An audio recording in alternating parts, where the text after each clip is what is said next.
April 14th, 1943. Toned Townsend, for the North Atlantic churned beneath iron-grey skies 380 miles southwest of Iceland, where death moves silent and invisible beneath the waves.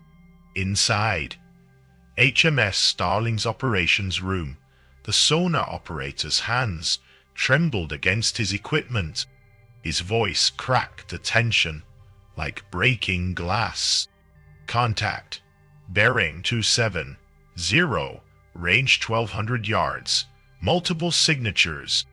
Commander Frederick Walker moved to the plotting table with the calm of a man who'd hunted ghosts before.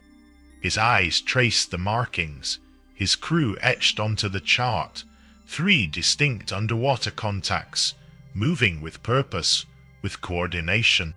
A wolf pack. The nightmare that had condemned over 500 Allied merchant ships to cold, lightless graves in just the last 6 months. 11 hours. That's how long Walker's destroyers had been chasing shadows through these waters. 11 hours of sonar pings bouncing off thermal layers, of depth charges tumbling into empty darkness, of watching their ordnance racks grow lighter while their fuel tanks ran dry. Nothing but ocean. Nothing but failure. New meat. Then the lookout's voice cut through the bridge chatter, carrying something Walker hadn't heard in months. Confusion laced with discovery. Sir, visual confirmation. Objects in the water, bearing 285 Bassett. Walker raised his binoculars. Debris field. Bread crusts bobbing on the surface. Vegetable peelings spread across the swells like a grotesque salad. They're fresh, sir, the lookout added, almost apologetically. Walker's hand stopped midway to the chart. Every nerve in his body screamed that something was wrong with this picture. German submarine commanders didn't dump kitchen waste while British warships hunted them. It violated every operational principle drilled into U-boat crews at the training facilities in Danzig. Silence was survival. Debris meant detection. And coyotes, non-detection. Every German captain understood this with religious certainty. Unless the debris wasn't accidental at all. Walker's gaze shifted from the floating waste to the sonar plot, where those 3 contacts had suddenly stopped their evasive patterns. Dead still, holding position just beyond depth charge range, as if waiting, as if baiting. The hunters had stopped running. They were setting a trap. As many knew today, and they ran, aren't it, and they ain't. Penalties. What Walker pieced together in those next 40 minutes, and what an unlikely American cook halfway across the world had already discovered, would flip submarine warfare on its head. The pursued would become the pursuers. The advantage would reverse, and floating garbage would become the weapon that changed everything. By spring 1943, the Battle of the Atlantic had reached its breaking point. German U-boats were erasing Allied merchant vessels faster than the shipyards of America, and Britain could weld them together. In the first 90 days of that year alone, 108 ships had vanished beneath the waves. 627,000 tons of steel, cargo, and human lives obliterated. The arithmetic was cruel and simple. Britain would starve before Christmas 1944, regardless of victories in North Africa or the grinding hell of the Eastern Front. Admiral Dönitz commanded 435 operational U-boats, and his Wolfpack strategy, coordinated mass attacks on convoys had proven devastatingly lethal. Where once a single submarine might stalk a convoy alone, now 8 or 10 would converge from multiple compass points, overwhelming escort defenses built for isolated threats. Convoy SK-122 and HX-229, just 14 days prior, had bled 21 ships in 4 days of sustained assault. The escorts managed to kill precisely 1 U-boat in exchange. Only 20 merchant vessels for every German submarine destroyed. Those were the ratios. Those were the stakes. The Type 7 U-boat represented near-perfect engineering for this kind of warfare. 770 tons, submerged, capable of diving to 750 feet, armed with 14 torpedoes and an 88mm deck gun. It could patrol for 12 weeks without resupply, its diesel engines pushing 17 knots on the surface, faster than most cargo ships, while electric motors allowed whisper-quiet stalking beneath the waves. Most critically, its pressure hull and compartmentalized design made it extraordinarily resilient. Killing one required precision, luck, and resources most escort commanders simply didn't possess. British frigate captains faced an impossible tactical equation. Sonar, still called ASDIC in Royal Navy parlance, could detect a submerged U-boat at perhaps 2,500 yards under ideal conditions.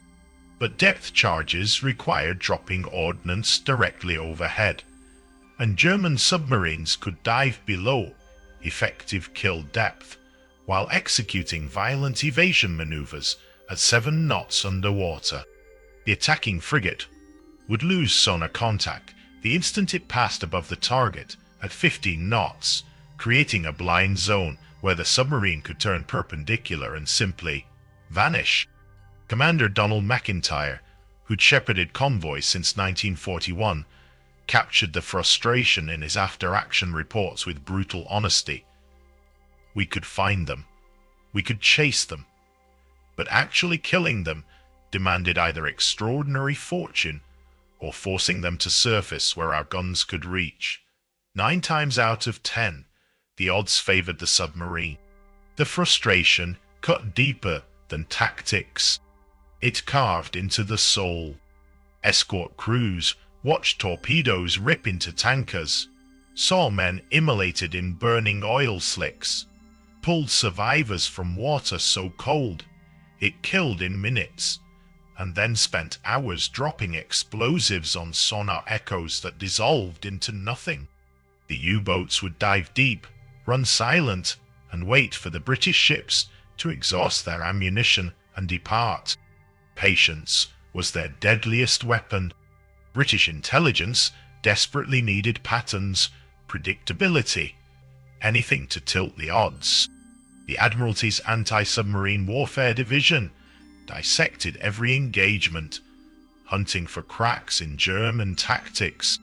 They knew U-boats had to surface eventually, to recharge batteries, to receive radio transmissions, to make transit speed between patrol zones. But when? How? Where? How could escort groups predict surfacing behavior when every German commander operated with independent authority? What made the situation particularly maddening? The Allies had broken enigma. They could read German naval traffic, plot patrol areas, route convoys around wolf packs before contact ever occurred. But tactical combat, those desperate minutes when British destroyers met German submarines, still came down to sonar, depth charges, and chance. For 11 months, escort groups had experimented. New depth charge patterns, modified sonar search techniques. Nature's storage technique idovikastigaten Dönitz coordinated attack formations. Nothing had fundamentally altered the mathematics of the hunt.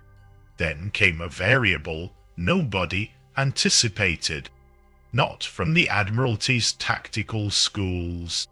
Not from British naval research laboratories. From a galley. Nicht from a cook, 6,000 miles away in the Pacific, doing something that made absolutely no sense. German U-boat commanders in March 1943 operated with well-earned confidence. They moved across vast Atlantic expanses with near impunity. Korvettenkapitän Reinhard Hardegen, commanding U-123, had personally sent 22 ships totaling over 115,000 tons to the bottom. His assessment, shared by most U-boat aces and documented in post-patrol reports, was damning. British escorts are predictable. They follow doctrine like scripture. Once we understand their search patterns, evasion becomes routine. The German Tactical Manual for U-boat Operations, the U-Boot-Fahrer Handbuch, exploited this weakness methodically. Allied escorts would detect a sonar contact and charge directly toward it, dropping depth charges in preset patterns, diamond formations or ladder patterns extending 300 yards. The manual instructed commanders to dive to 400 feet, execute a 90-degree turn from original heading, and run silent for 20 minutes. By the time the escort circled back for another sonar sweep, the U-boat would be a mile away from the search zone. The tactic worked because it was proven, taught, drilled at training facilities. Dive deep. Turn perpendicular. Die Benestein Steward I'd Tailray. Minimize noise. Wait for the British to leave. But their own tactical discipline was creating detectable patterns. Every U-boat followed similar procedures because those procedures worked, and patterns, once recognized, become vulnerabilities. For British commanders like Walker, the problem wasn't courage or competence. It was information, or the lack of it. He'd personally directed attacks on 27 sonar contacts in the previous 4 months. Confirmed kills 3. The other 24 had evaporated into the Atlantic depths, their commanders executing textbook evasion, while Walker's frigates wasted depth charges on empty water. The Admiralty had tried everything. Deeper diving depth charges capable of reaching 500 feet depth. Ahead, throwing weapons like the Hedgehog, firing 24 contact-fused bombs in circular patterns. Coordinated team tactics with one ship holding sonar contact, while others attacked from different bearings. None of it addressed the fundamental reality. Submarines, once submerged, were nearly invisible, and the ocean was incomprehensibly vast. British anti-submarine doctrine assumed rational behavior from U-boat commanders, that they'd prioritize survival over aggression once detected, breaking off attacks to dive deep and escape rather than risk destruction. This assumption made tactical sense. A submarine represented a 30 million Reichsmark investment, with 44 highly trained crew. No commander would sacrifice that asset without cause. But the assumption missed something about submarine warfare, something that wouldn't crystallize until an American cook on the opposite side of the world started doing something that seemed completely insane. Then came tactical innovation, so elegantly simple, so counterintuitive, that intelligence officers would spend months verifying it was real. Before we go further, drop a comment and let me know where you're watching from. Have you heard about unconventional submarine tactics in World War II? And if you're enjoying these deep dives into naval history that actually changed the war, hit subscribe. These stories demand serious research to get the details right, and knowing you're out there makes it worthwhile. The innovation didn't originate with a tactical officer or seasoned submarine commander. It came from Torpedoman's mate, First Class Armand Swisher, assigned to galley duty aboard USS Barb as punishment for gambling. Swisher hated cooking, but he noticed patterns. Barb was hunting Japanese convoys in the Pacific, facing the identical tactical problem plaguing British escorts in the Atlantic. Enemy vessels would appear on sonar.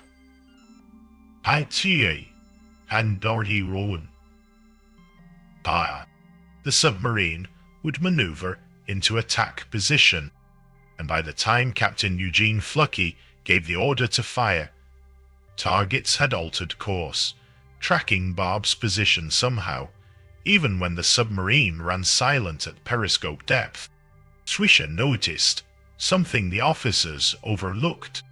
Every time the cook dumped food waste overboard through the garbage disposal system, the TDU, or trash disposal unit, enemy escorts would change course within 20 minutes.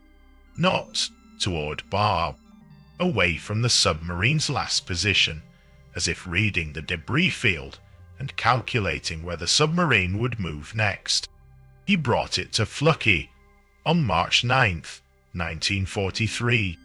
"Captain, I think they're tracking our garbage." Flucky's initial instinct: dismissal. The TDU ejected waste at depth through a pressurized airlock. Debris sank or dispersed. No way surface ships could track scattered food, scraps across miles of ocean. But Flucky listened to his crew. He ordered an experiment. For 3 days, Barb conducted mock approaches on American cargo vessels during training exercises south of Pearl Harbor. Swisher dumped garbage at precise intervals, 600, 1200, 1800 hours, while the submarine maneuvered at periscope depth. The results stunned everyone. Floating debris created trails visible from aircraft at 5,000 feet. Bread scraps remained buoyant for 40 minutes. Vegetable peeling spread in fan patterns indicating the submarine's heading and approximate speed. Most critically, the debris pattern revealed when garbage had been dumped. Therefore, when the submarine operated at periscope depth rather than deep, Flucky grasped the implications instantly. If garbage revealed positions, garbage could also deceive. USS Barb, a Gatto-class fleet submarine, 312 feet long, 2,424 tons. Submerged, capable of 400-foot dives, armed with 24 torpedoes and a 5-inch deck gun. What made it lethal wasn't weaponry.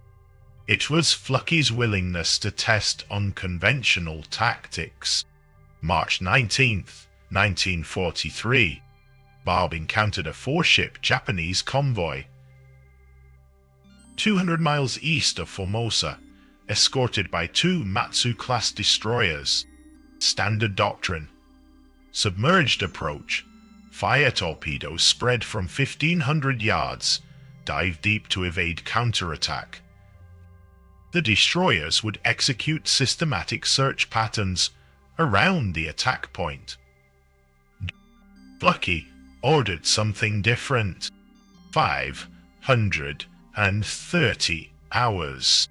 Barb approached at periscope depth. Swisher dumped 40 pounds of food waste through the T-do. Potato peelings, bread scraps, coffee grounds, fish bones. The debris spread across a quarter-mile of ocean, creating a visible trail. Then, Barb dove to 300 feet and turned 180 degrees, heading directly away from the debris field. The Japanese destroyers detected floating garbage within 12 minutes.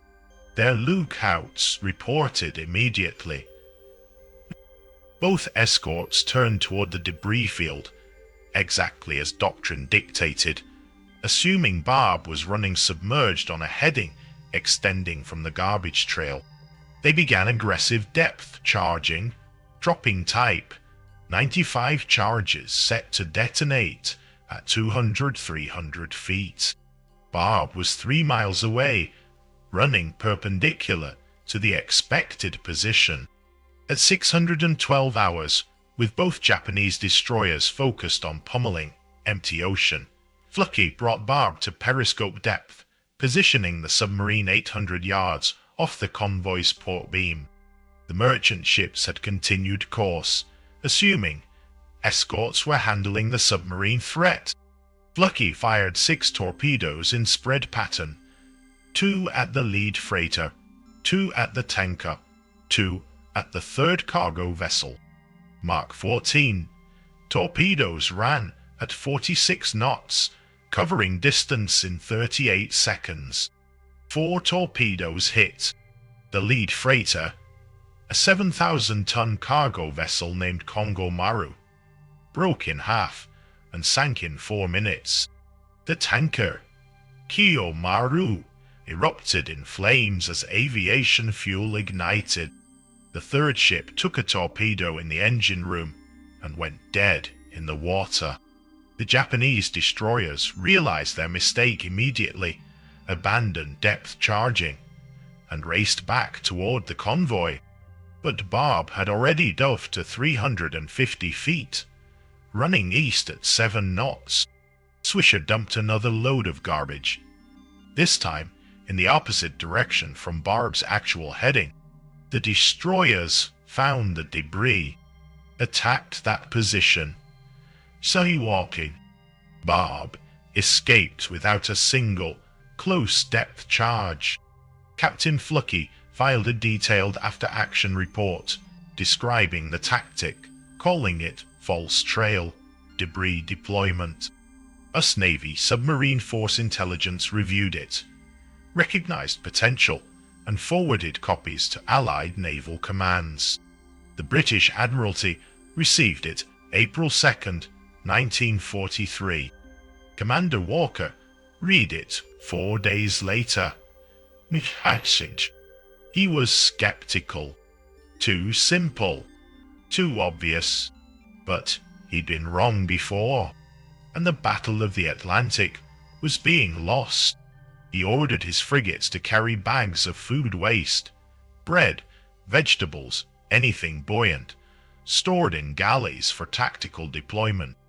April 14th, 1943. HMS Starling encountered a wolf. Pack west of Ireland. Walker decided to test Swisher's innovation in actual combat. The results would be analyzed at the Admiralty for the next decade. Nui. Walker's implementation proved more sophisticated than Flucky's original experiment. British frigates faced multiple submarines operating in coordination, not single targets. Debris had to deceive several U-boat commanders simultaneously, while creating counterattack opportunities. 1340 hours, April 14th. HM Starling, Wren and Woodpecker.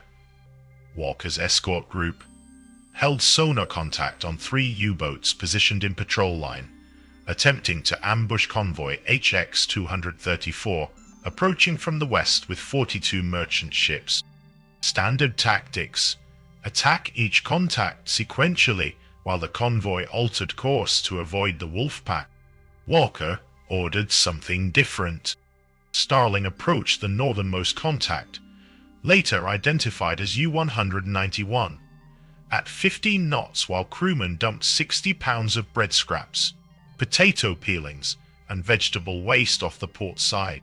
Debris spread across half a mile of ocean, clearly visible to circling aircraft. Then Starling turned hard to starboard, reduced speed to 8 knots, running parallel to original course, but offset by 1,200 yards. U-191's commander, Oberleutnant zur See, Helmut Fehn, tracked the debris field through his periscope. His war diary, recovered from German archives post-war, recorded his assessment. Destroyer visible at 2,000 meters. Food waste in water indicates crew preparing for extended pursuit. Enemy expects long chase. Will dive to 150 meters and wait for escort to exhaust depth charges before resuming attack position. Fehn executed exactly what Walker predicted. U-191. Dove to 500 feet, slowed to 3 knots, running silent while Starling appeared to chase the debris field. German doctrine called this untertauchen, dive deep and wait. It had worked 87 times out of 100 based on Admiralty analysis. But Walker wasn't chasing debris. 1350 out hours. Wren positioned directly above U-191's projected position based on sonar tracking. The U-boat's commander believed he was safely below detection depth. He was wrong. New sonar equipment, Type 147B, could track targets to 700 feet in favorable conditions. Wren fired a full pattern of Hedgehog anti-submarine mortars, 24 bombs in circular, spread each containing 35 pounds of Torpex, explosive with contact fuses. 7 bombs hit U-191's pressure hull. The submarine broke apart at 480 feet depth. All 49 crew killed instantly. No time to surface. No opportunity to abandon ship. Now, the other 2 U-boats in the Wolf Pack heard detonations, and both commanders immediately assumed the British had developed new deep diving depth charges. They abandoned attack positions, dove to maximum depth, 750 feet, where they believed they'd be safe. Exactly what Walker anticipated. Anyway, and so, U-boats running at maximum depth moved at 4 knots maximum speed. Essentially, stationary targets. Commanders couldn't see surface activity through periscopes, couldn't maneuver aggressively without risking hull collapse, couldn't surface for verification without exposing themselves to immediate attack. Starling and Woodpecker positioned above estimated locations, executing a coordinated attack pattern called Operation Observant, new tactical doctrine developed specifically for deep-running submarines. They dropped Mark 7 depth charges set to detonate at 700 feet, creating box patterns making evasion nearly impossible. U-634 destroyed at 1442 hours. U-415 damaged severely, forced to surface where Woodpecker's 4-inch gun shredded the conning tower. The U-boat sank with 38 crew. 6 survivors recovered. 3 submarines destroyed in 74 minutes. Convoy HX-234 passed through the patrol area without losing a single merchant ship. The tactical revelation was profound. Debris didn't just deceive enemy commanders. It forced them into predictable behaviors that could be exploited. U-boats would dive deep to avoid aggressive surface pursuits. Once deep, they became vulnerable to coordinated attacks they couldn't see coming. The Admiralty distributed Walker's tactical reports to all escort group commanders by April 22, 1943. The document, designated Anti-Submarine Warfare Tactical Bulletin 1743, described debris field deployment as false trail creation, outlining specific procedures for coordinated attacks on deep-running submarines. The results transformed the Battle of the Atlantic. April 1943, Allied escorts sank 15 U-boats. May, 41 destroyed.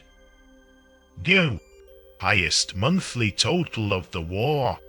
Admiral Dönitz called it Black May and temporarily withdrew U-boats from North Atlantic convoy routes.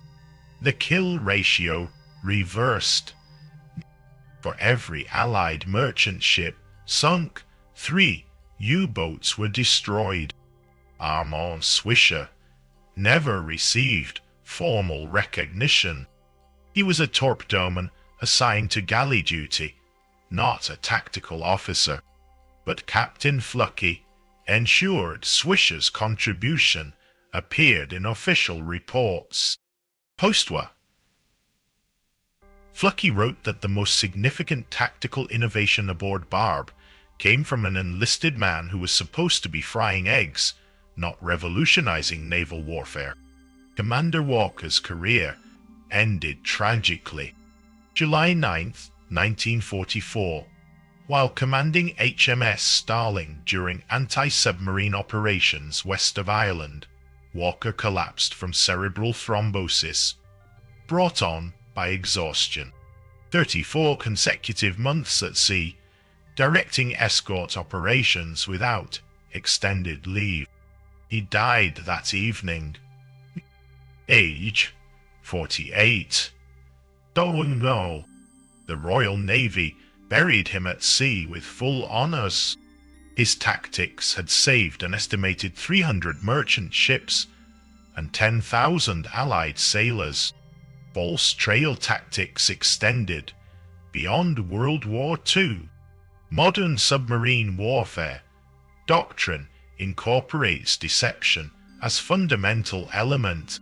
Soviet submarines during the Cold War deployed sophisticated decoy systems, noisemakers, bubble generators, metallic chaff, creating false sonar signatures. American submarines developed the Mark 70 MOS, Mobile Submarine Simulator, a torpedo-shaped device mimicking acoustic signatures of Los Angeles-class submarines. The principle remains unchanged. Make the enemy believe you're somewhere you're not. German U-boat commanders never fully adapted. Post-war interrogations revealed most continued, assuming surface debris, indicated actual submarine positions. Captain Lieutenant Herbert Werner, who commanded U-415 and survived the war, wrote in his memoir, "We were trained to hunt convoys, not question whether food scraps floating in the Atlantic were real or deliberate deception. By the time we learned the British were lying to us with garbage, we'd lost most of our experienced commanders."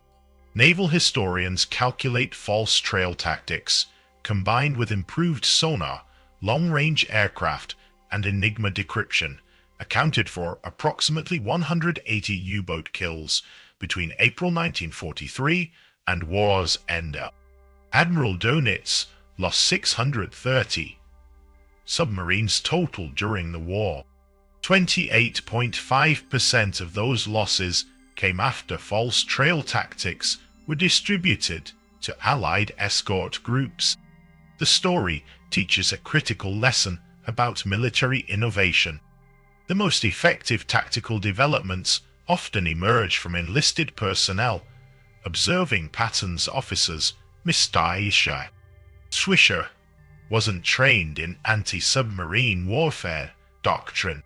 He simply noticed garbage disposal, timing correlated with enemy behavior, and had initiative to report it to a commander willing to listen. Sometimes the most valuable crew member isn't the one with the most medals. It's the one asking why things happen the way they do. May, no, allow the shooter, back, to a price stat. Military history celebrates technological superiority. Radar systems, code-breaking computers, long-range aircraft that turned the tide. Those innovations mattered. They saved thousands of lives, millions of tons of shipping. But a cook throwing potato, peels overboard, mattered just as much. The genius wasn't deception itself. Humans have used false trails since prehistoric hunters learned to disguise scent. The genius was recognizing enemy doctrine, German tactical discipline, rigid adherence to proven evasion procedures, could be transformed from strength into fatal vulnerability. U-boat commanders followed procedures that had worked hundreds of times. Those same procedures killed them once the British understood the pattern. The Pagak understood the pattern. Innovation doesn't always require billion-dollar research programs or years of development. Sometimes it requires one person paying attention to something everyone else ignores, and one commander willing to test an idea that sounds ridiculous. Amon Swisher was supposed to be cooking eggs and washing dishes. Instead, he watched debris patterns and asked uncomfortable questions. Commander Walker was supposed to follow established anti-submarine doctrine. Nay, instead, he read a report from the Pacific Theater and decided to experiment with floating garbage. 60 pounds of bread scraps and vegetable peelings. 3 U-boats destroyed in 74 minutes. The mathematics of submarine warfare permanently altered. Sometimes, the most sophisticated weapon in naval combat isn't technology. It's willingness to look at trash and see tactical opportunity. And if this story grabbed you the way it grabbed me during research, I'd appreciate a like and subscribe. There are dozens more untold World War II stories that deserve remembering, and I'm bringing you a new one every week. What should I cover next? More submarine warfare? Or should we head to the skies? Drop your vote in the comments.